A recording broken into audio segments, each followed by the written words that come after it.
8 months after COP in Paris, we're on our way to the African COP, which will be in Marrakech in Morocco.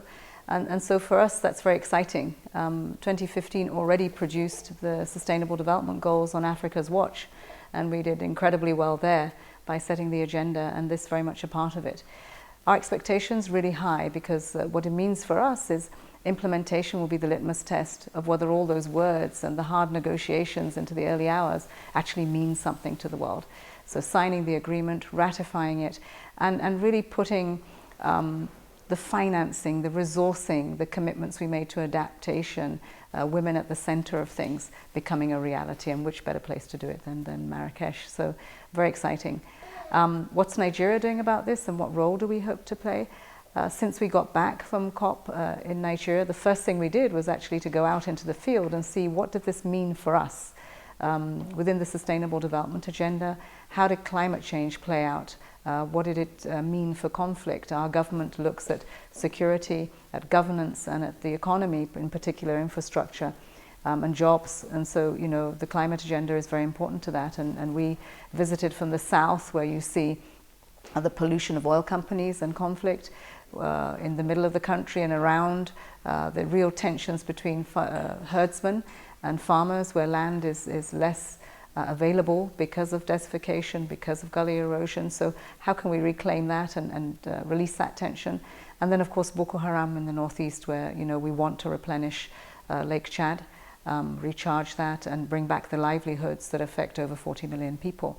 So we see environment as, you know, key to being a solution to much of what many of the challenges that we have, and to come and demonstrate this in Marrakech at COP, to show how Africa can partner, not just with external partners that we've always had before and continue to support us, but even within Africa, and become much more integrated with those partnerships for business, for government, civil society.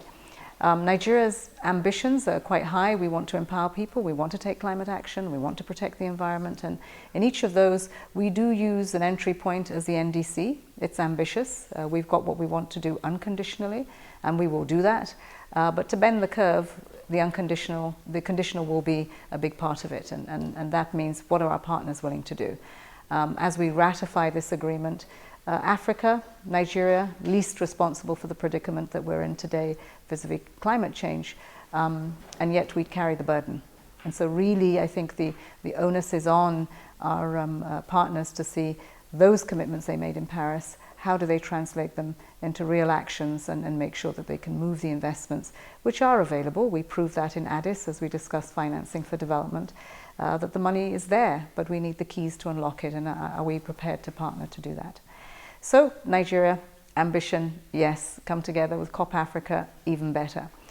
It brings us to Morocco and Nigeria, and that is far more exciting for me, because I think that in the longer term we can see potentials, aspirations, ambitions realized through that partnership. We spent the last 2 days visiting what was an amazing project, the Mazen project, a solar power, seeing it at scale. Africa has been everyone's laboratory, and for the first time we can see Africans taking ownership on a renewable agenda, putting out to scale with Moroccan professionals, and I think that that's inspirational. So I take that back with me.